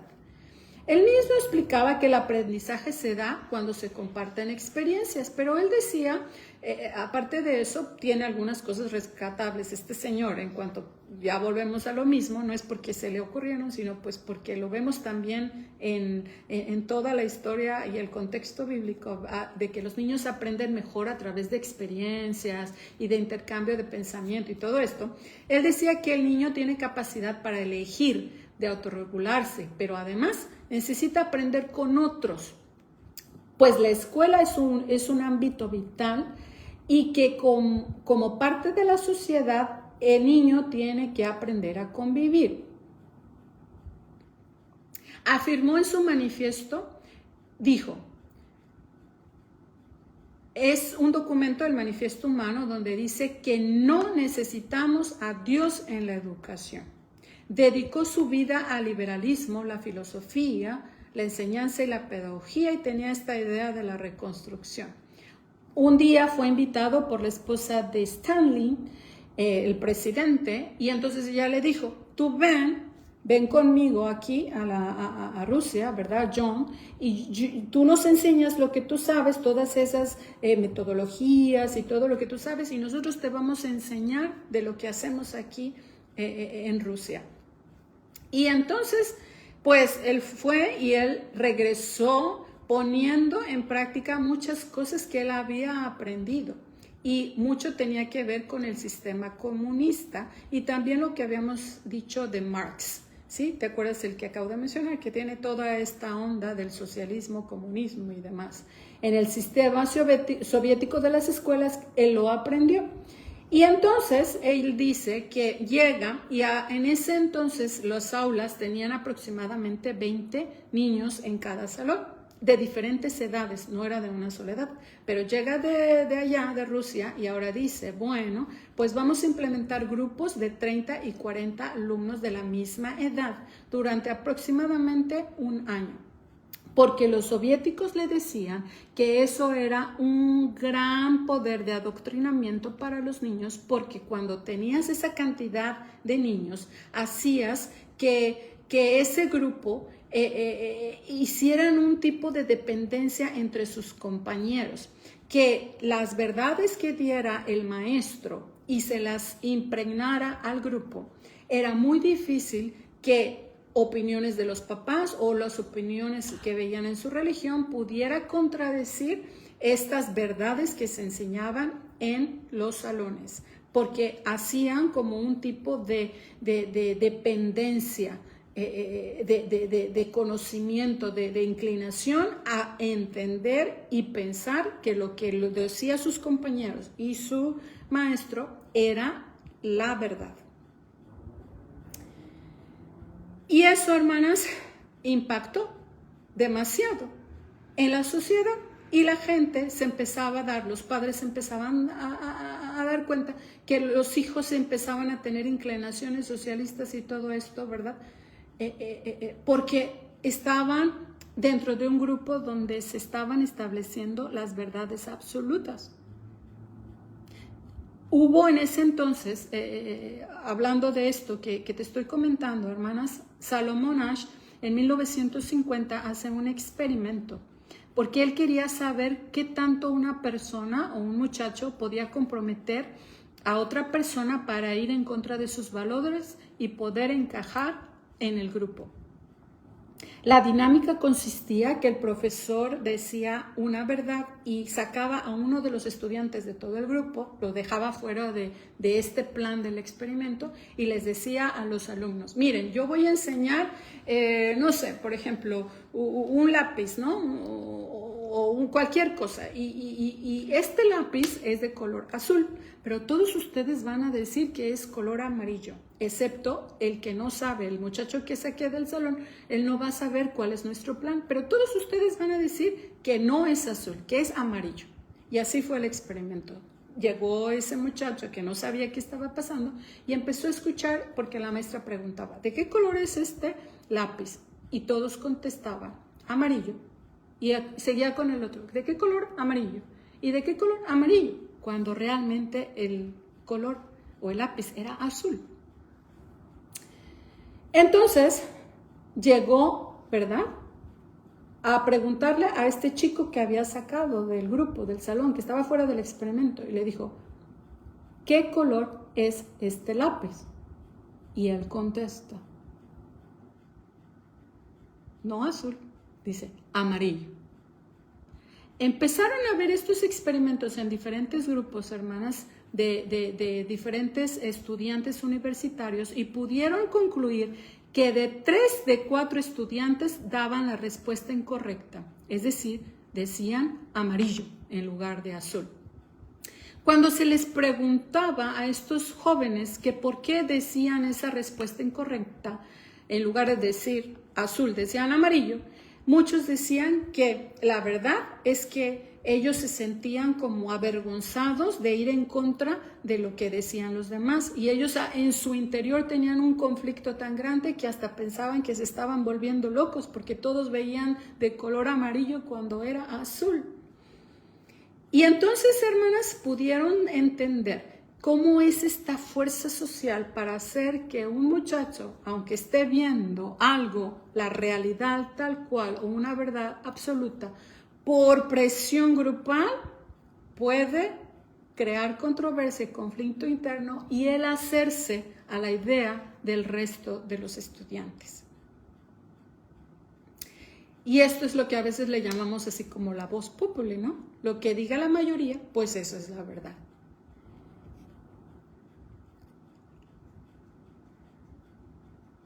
Piensa, hermana, 3 de 4 estudiantes daban la respuesta incorrecta. Solo uno decía, en lugar de amarillo, azul. Yo pienso en mis hijos y digo, wow, mis hijos probablemente pudieran estar en ese grupo y por la probabilidad que dices, pudiera ser de esos 3 que están contestando cosas que no son correctas, cosas que yo no le he enseñado, cosas que él sabe que no es verdad, pero con tal de ir con la corriente y con este mundo, pueden crearse en conflicto y responder las cosas que van en contra de la palabra de Dios. Hermanas, estoy aterrizando. En 1972 hubo un grupo Amish. Los Amish son, los menonitas se derivan de los Amish. Amish son unos del mismo tipo de religión, ¿verdad? Que son un tipo de, le llaman protestantes o son cristianos. Bueno, no me voy a meter en ese punto, porque yo sé que a lo mejor algunas no lo conocen, pero bueno, los menonitas o los Amish. Un día, estamos hablando de 1972, cuando ya era ilegal no mandar a su hijo, llegaron y le dijeron, ¿sabes qué? Vas a ir a la cárcel porque tu hijo necesita ir a la escuela pública. Él dijo, yo no puedo llevarlo, haz lo que quieras, pero yo no lo puedo llevar. Porque mi religión, porque mis creencias dice que Dios es el creador de todas las cosas, Dios es la fuente de todo, y lo que están enseñando en las escuelas públicas van en contra de mis creencias religiosas. Esta persona fue a la corte, perdió, apeló, volvió a llegar a otro juicio hasta la Suprema Corte, y el juez dice, le vamos a conceder a este hombre y a todos los Amish que puedan educar en casa, porque ya anteriormente, hermanos, habían hecho una apelación de no ir a la guerra, porque en sus escritos, ¿verdad? Dicen, no puedo matar a nadie, y habían hecho esa excepción, y volvieron a hacer esta excepción con ellos específicamente, porque decía que en la misma Constitución da libertad de proteger el derecho a la religión. Entonces dijeron, ok, ustedes pueden seguir con su educación en casa. Algo parecido pasó con los colegios católicos, donde también se fueron a juicio y también pudieron tener esta libertad. En 1970, hermanas, algunos pastores evangélicos se enteraron de este asunto y hubo una vez donde cerraron, no sé si los que vivieron pero yo lo leí en varios recursos, ellos cerraron, utilizaron las instalaciones de las escuelas de la escuela dominical y de todo esto para poder hacer las escuelas cristianas. El problema es que se habían olvidado que ya era ilegal, no mandar a los hijos a la escuela pública. Entonces entraron en una pelea entre abogados cristianos, ¿verdad?, que los defendían, y después de muchos juicios pudieron ganar la apelación y pudieran tener el derecho a tener escuelas cristianas. En esos mismos temporada de los 70, hermanas, muy pocas personas o pocas familias, hacían educación en el hogar y eran solamente los que eran misioneros o embajadores, pero había unas cuantas familias que tenían la convicción de no mandar a sus hijos a la escuela pública y decían, no vamos a ceder, y ellos lo hacían secretamente. Entre ellos había dos familias, que era la Pearl y la Wayne, y estas familias, así como muchas familias que educaban en el hogar, tuvieron que ir a juicio y apelar delante de un juez para que se les concediera ese derecho. Y tenían que pagar a abogados y bueno. En una historia de las que leí, hermanas, uno de sus hijos, una de las hijas que educaba esta familia, había enseñado a la niña a poner en círculo las faltas ortográficas y todas las faltas de gramática que había en los periódicos y en las notas. Y era una costumbre. Cuando la mamá recibió el citatorio para el juicio, lo puso en la mesa, la niña lo agarró, y sin pensar, la niña empezó a poner en círculos todas las faltas ortográficas que ella había encontrado. Cuando fue el juicio y la mamá se presentó y le empezó a decir que ella pues quería seguir educando en el hogar, porque aparte tenía un hijo con dislexia y demás, entonces le dijo el juez, ¿tiene su citatorio que le mandamos para el juicio? Dijo, sí, pero ella no quería entregarlo porque estaba lleno de marcas rojas que había hecho la niña. Y cuando lo entregó, dijo el juez, ¿qué es esto? ¿Por qué está todo esto con rojo? Y dijo ella, bueno, me va a perdonar, Alteza, pero es que mi hija tiene la costumbre de encerrar todas las faltas ortográficas y de gramáticas y lo hizo con el citatorio. Y él se sorprendió y dijo, este citatorio, ¿por qué delegación fue emitida? Y sabe mucho más tu hija de 5 años acerca de estas reglas de gramática que el propio emisor que escribió este citatorio. Dijo, siempre han pedido los colegios que haya involucramiento de parte de los padres y tú me has demostrado que tú tienes todavía un interés más allá que aparte, ¿verdad?, de educar a tu hija, y le concedió el derecho a educar en casa. Hermanas, desde entonces se ha creado este movimiento fuerte de educación en el hogar, y ahora está lo que es la Asociación de Defensa Legal Escolar en el Hogar, que es el HSLDA en sus siglas, porque ahora ya es legal la educación en casa, y fue a partir de los años 80 que se empezó a legalizar, y al día de hoy la educación en el hogar ya es legal. Todos los demás países latinoamericanos y demás tenemos un sesgo ahí en las leyes, hermanas, donde aunque la ley dice que nosotros estamos obligados de dar educación a los hijos, allí hay ese sesgo donde nosotros no rechazamos en educar a nuestros hijos, ¿verdad? Pero simplemente no los llevamos a la escuela pública. Hermanas, es claro a través de la historia el decline de las escuelas públicas. Las escuelas públicas actuales no solo forman parte del conocimiento de las ciencias y materias de estudio, también ahora, hermanas, adoctrinan en cero relevancia a cuidar la pureza y la virginidad, fomentan la promiscuidad, la utilización de preservativos a edad temprana, la libertad de orientación sexual e ideología de género. Forman niños competitivos. Entre mejor sean tus calificaciones y más logros tengas, en eso está basada tu identidad. Forman dioses en su corazón de que tienen que tener los mejores grados, los mejores logros, los mejores diplomas para que ellos sean alguien en la vida. Cuando sabemos que la identidad está basada en lo que somos por lo que Dios es y ha hecho en nosotros, que es la salvación a través de su Hijo Jesús. La ausencia de Dios está en todas las asignaturas. Les enseñan mentiras acerca de la evolución, de la verdadera antigüedad del mundo. Ellos dicen que tienen millones y millones este mundo de creado y no es verdad. Enseñan mitos de la ciencia. En la historia resaltan más las culturas como la griega que vimos y la romana, en lugar de todo lo que habla de la historia de la palabra de Dios y de lo que podemos ver de la historia, ¿verdad?, bíblica. Las materias son enseñadas desde una cosmovisión humanista, hermanas, donde quiere decir que cuando hablamos del humanismo es que el hombre es el centro de su vida.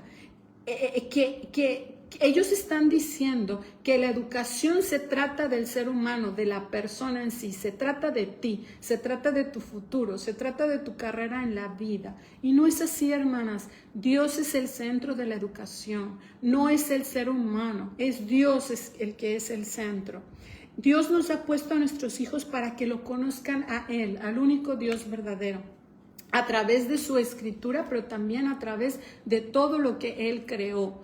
Todo lo que pueda ser conocido en el universo viene de la misma fuente que es Dios. Todo lo que sea verdad le pertenece a Dios. El tener una cosmovisión bíblica, hermanas, es importante y a Dios le agrada y nos pide que tengamos una cosmovisión bíblica que se centre en Dios. Ninguna cosa en este mundo es neutral, hermanas, porque muchos dicen, bueno, es que hay cosas neutrales. Eso no es verdad. La palabra de Dios no dice que hay neutralidades, porque todo viene de lo mismo. La fuente es Dios. Voy a citar tal cual lo que dijo el doctor Gordon Clark, que fue un teólogo y maestro. Las escuelas públicas no son ni podrán ser neutrales. La neutralidad es imposible. Que alguien pregunte qué podría significar neutralidad cuando Dios está involucrado en todo. ¿Cómo juzgaría Dios el sistema educativo que le dice?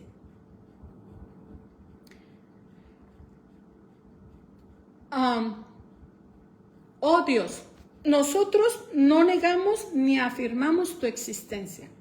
Oh Dios, nosotros no obedecemos ni desobedecemos tus mandamientos. Somos estrictamente neutrales. Que nadie sea engañado. El sistema educativo que ignora a Dios enseña a sus alumnos a ignorar a Dios. Y eso no es neutral. Es la peor forma de antagonismo porque juzga que Dios no es importante y que es irrelevante en los asuntos de los hombres. Eso es ateísmo. Hermanas, la verdad, si las escuelas dejan fuera a Dios, es una especie de ateísmo que estamos fomentando en nuestros hijos, porque nada es neutral. Colosenses 2, 8 al 10 dice, mirad que nadie os engañe por medio de filosofías y huecas sutilezas, según las tradiciones de los hombres, conforme a los rudimentos del mundo, y no según Cristo, porque en Él habita corporalmente toda la plenitud de la deidad, y vosotros estáis completos en Él, que es la cabeza de todo principado y potestad. Hermanas, Dios está probando nuestra fe en este ámbito de la educación. Él está pidiendo que nosotros obedezcamos el origen que Dios, el origen y el diseño que nos dio desde un principio. Ahora, hermanas, gracias a Dios, yo creo que los pastores que han tenido cargas para crear escuelas cristianas lo han hecho con los mejores deseos de ayudar a su membresía a que puedan crecer espiritualmente y fomentarles, ¿verdad?, el cristianismo y que pueda seguirse teniendo ese amor por Dios, ¿verdad?, que tengan esta cosmovisión bíblica como lo habíamos estado mencionando. Y de verdad creo que los pastores tienen esos deseos, hermana, de que su propia membresía, sus hijos de las familias puedan ser educados con esta cosmovisión bíblica. Y que también los maestros, ¿verdad?, con los que tienen, yo creo que ellos tienen las mejores intenciones para poder formar a los hijos en el cristianismo. Pero siento decir esto, hermanas, y lo voy a intentar decir con la mayor con tenazas o con la mayor sabiduría posible. Incluso que mi pastor Luis Ramos, yo sé que él lo hizo y gracias a Dios por este ministerio de la escuela cristiana, uno de mis hijos pudo estudiar ahí 3 años. Pero el problema no son los pastores, no, el problema no son las maestras. Ellos tienen los mejores deseos de que nosotros tengamos buenos hijos. Pero ¿sabes cuál es el problema, hermano? Los padres. Los mismos padres son el problema. ¿Sabes por qué? Porque los padres, mientras no estén convencidos de las mismas convicciones, no cierran filas con los pastores y con los maestros. Se burlan, critican, están en desacuerdo con los estándares y lineamientos. Entonces, hermanos, empiezan a formar un cristianismo de doble cara, donde los niños empiezan a ser confundidos porque viven una cosa en casa y viven otra cosa en la escuela. Y entonces estos mismos niños, precisamente como no tienen estándares altos, empiezan a llevar música incorrecta a la escuela, pornografía, prácticas mundanas en casa y de verdad, hermanas, esos hijos de esos padres que no toman en serio la educación cristiana, hermanas, de verdad son el problema en las escuelas. Está todo el otro grupo de padres que no quieren tenerlos en el mundo, en la escuela secular, pero tampoco tienen un compromiso real como padres de tener una causa por Dios, de vivir por Dios, de esta cosmovisión bíblica, de que tu vida no es tuya, tu vida es para Dios, para que Dios cumpla su propósito en ti y que cada cosa que hagas te debe llevar a amar más a Dios, a conocer más a Dios, porque todo es de Él, ¿verdad? Y para Él. Ese es el problema. No tanto las escuelas cristianas. Las escuelas cristianas quieren de verdad ayudarnos, pero nosotros como padres estamos dejando de lado nuestra responsabilidad. Y lamentablemente, hermanas, algunos de los hijos, ¿verdad?, que van allí y que nosotros como padres también queremos, ¿verdad?, tenerlos de alguna forma, una vida consagrada, a veces por amistades incorrectas llegan a perder su visión. Y es por eso, hermanas, que necesitamos entender que aún ¿verdad?, que nosotros queramos poner a nuestros hijos en un colegio cristiano, nunca la responsabilidad recae en los maestros, en la iglesia, recae en nosotros como padres. Proverbios 1, del 1 al 10, hermanas, habla, ya no tengo tiempo para leer todos estos versículos, pero léelo, por favor, donde habla acerca de la sabiduría, de la instrucción del papá y de la mamá. Anteriormente, hermanas, cuando yo empecé escuela en el hogar, hace más de 11 años, yo decía, bueno, no tengo opción. Como no hay escuela cristiana, pues voy a dar educación en el hogar. Y así fue que empecé hace 11 años con mis hijos, porque íbamos a empezar a viajar, íbamos a llevarnos a nuestros niños con nosotros y pues no podían seguir en la escuela, ¿verdad?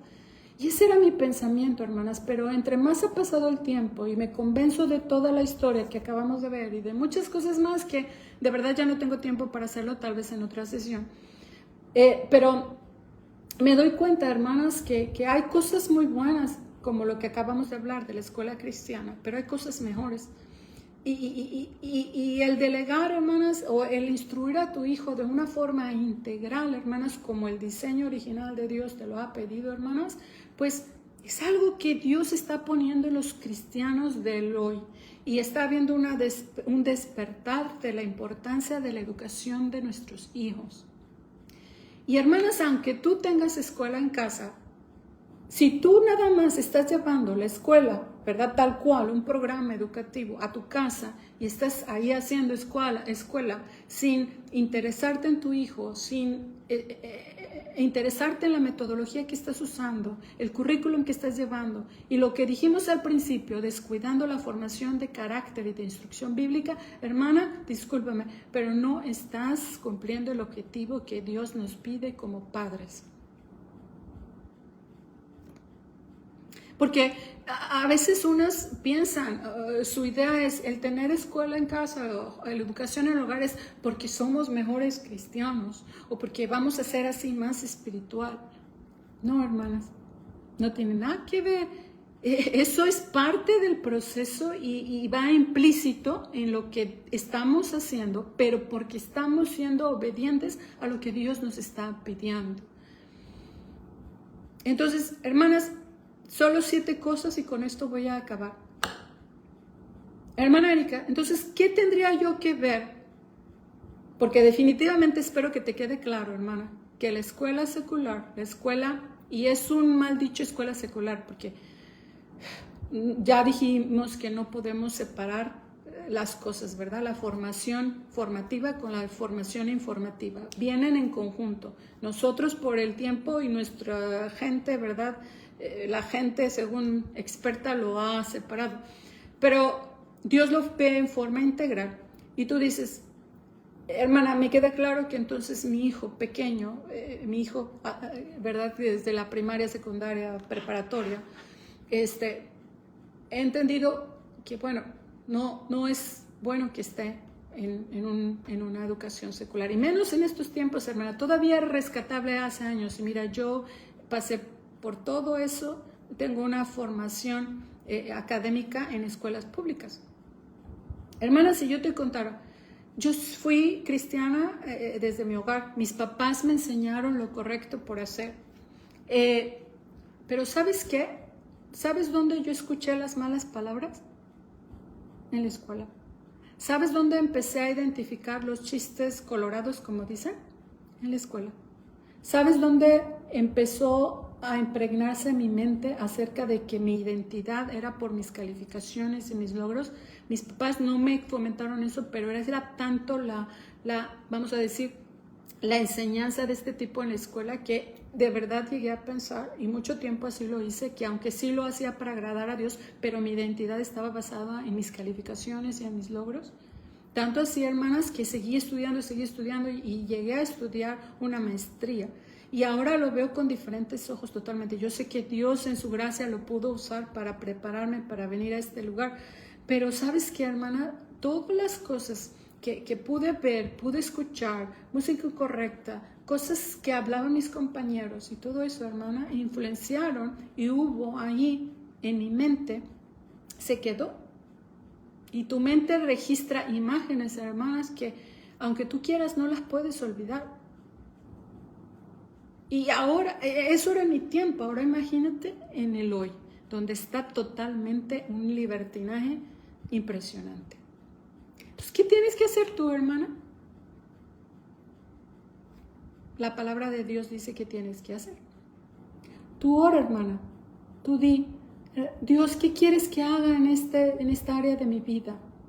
Incluso, hermana, si tú estás haciendo escuela en casa, si tú tienes a un hijo en una escuela cristiana, pregúntate estas cosas para saber que lo tienes en el lugar correcto. La metodología o lo que yo estoy usando, ¿verdad? Como método. La escuela donde yo tengo a mi hijo, ¿fomentan el amor por Dios? Son 7 cosas para que te queden muy claras, ¿ok? Donde está mi hijo, le fomentan el amor, el respeto y la creencia como verdad absoluta, la palabra de Dios. Se fomenta el amor y la apreciación por la creación y por la naturaleza. Se fomenta el amor por el hogar y por la familia. Se fomenta el amor por el aprendizaje y seguir aprendiendo mientras más pasa el tiempo. Se fomenta el amor por otros. Acuérdate, hermana, el primer mandamiento es amar a Dios con todo tu corazón, pero el segundo es amar a tu prójimo. ¿Se fomenta ese amor realmente, tener esa caridad, el preocuparte por otros? ¿Se fomenta el amor por la libertad? Estas preguntas, hermanas, te harían entender si tu hijo o tu hija está en el lugar correcto.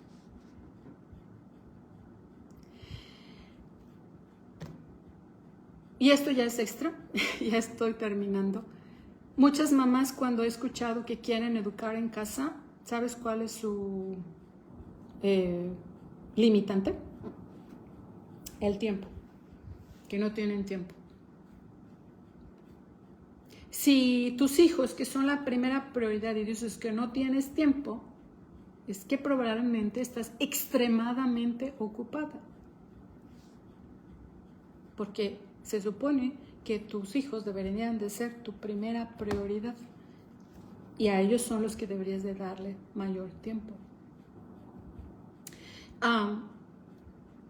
Yo no puedo seguir ya con este tema, realmente tal vez tú tengas muchas preguntas y hermana, si tú lo tienes en una escuela cristiana igualmente, pues verdad te dejo estas preguntas y da gracias a Dios porque hay ministerios como este tipo, pero te he de decir que no todas las escuelas cristianas son verdaderamente cristianas, de verdad que no. Aquí en Líbano hay una escuela evangélica, hermanas, y era nuestro deseo al principio que fueran esas escuelas y luego nos empezamos a dar cuenta, hermana, es una mezcolanza de todas las religiones que hay aquí, pero viven como el mundo, de verdad, solo tienen el nombre. Entonces, estas preguntas te van a ayudar a entender y todos los aspectos que ya hemos hablado y hay muchas cosas más que podemos hablar. Y a lo mejor tú me digas, hermana Erika, Dios ha puesto en mi corazón desde hace tiempo o voy a orar para que ver si se puede hacer escuela en casa. Hermana, tengo muchas preguntas, ¿es ilegal? ¿Es legal? ¿Qué con la socialización? Es que yo no me siento capaz, es que... muchas cosas, esto podríamos verlo en otra sesión, pero lo que te puedo decir solamente en una frase, hermana, es que todas esas cosas, tus miedos, tus restricciones y todo lo demás, solamente es un mito. No hay pregunta a la que tengas que yo creo que no habría una respuesta favorable para educar en casa. Y tal vez otra sesión lo pudiéramos hablar. Hay un libro y lo voy a dejar en los comentarios aquí en este video por si lo quieres leer acerca de las respuestas de ese libro. El autor es Israel Wayne, donde puedes aprender un poquito más de esto. Pero realmente el día de hoy, hermana, más que eso, era yo venir como que a mostrarte, como decía, la otra cara de la moneda acerca de las escuelas públicas y de la educación en general. Y que pudiéramos hacer decisiones, porque de verdad, hermanas, estamos perdiendo a nuestros hijos en nuestras propias casas. Y es muy lamentable. Cristo viene pronto.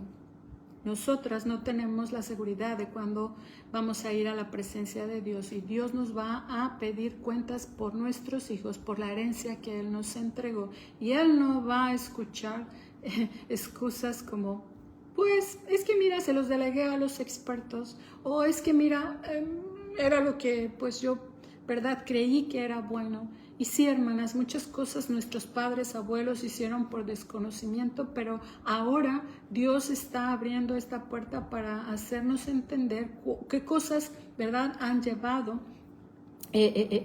o ha llevado Satanás a través de la educación. Y creo que es hora de despertar y tomar decisiones por el bien de nuestros hijos, pero sobre todo para honrar y glorificar el nombre de Dios. Vamos a orar. Gracias, Señor, por toda tu enseñanza, todas tus verdades, todas tus promesas, todo lo que, Señor, tú nos enseñas en tu palabra que nos ilumina, Señor, y que nos puede, Señor, dar un entendimiento claro de lo que quieres de nosotros. Oh Señor, nuestras generaciones se están perdiendo, nuestros hijos, Señor, están yéndose al mundo, y todo porque como padres no nos hemos, Señor, parado, Señor, por tu causa. No nos hemos parado por realmente, Señor, obedecer a tus mandatos de educar a nuestros hijos en carácter, en amor por ti principalmente. Oh Señor, ayúdanos a responder a este llamado que nos estás haciendo el día de hoy, que tomemos decisiones, Señor. Gracias por todo lo que tú nos das. Quédate con cada familia y cada hermana que me esté escuchando el día de hoy. Y si por favor, Señor, el día de hoy puede tomar una decisión, Señor, que sea para bien de tus hijos, Señor, para glorificar tu nombre. En el nombre de Cristo Jesús. Amén. Hermana, recuerda que tú y yo plantamos, ¿verdad? Regamos, abonamos. Pero ¿quién da el fruto? Dios. Dios es el que al final dará el fruto de todo el esfuerzo que hagamos con nuestros hijos, de todo nuestro tiempo que hayamos educado a nuestros hijos, de todas las oraciones, de esas veces que hemos doblado rodillas rogando por nuestros hijos. Nosotros no hacemos nada, hermanas. Simplemente obedecemos a lo que Él nos pide. El fruto no es de nosotros. El fruto es de Dios. Nosotros solamente somos instrumentos de Él. Por eso no tendríamos tampoco por qué enorgullecernos, tener orgullo o soberbia de los logros de nuestros hijos, ¿verdad? Nosotros simplemente hacemos lo que Él nos manda, pero Dios es quien da el fruto. Solo Dios.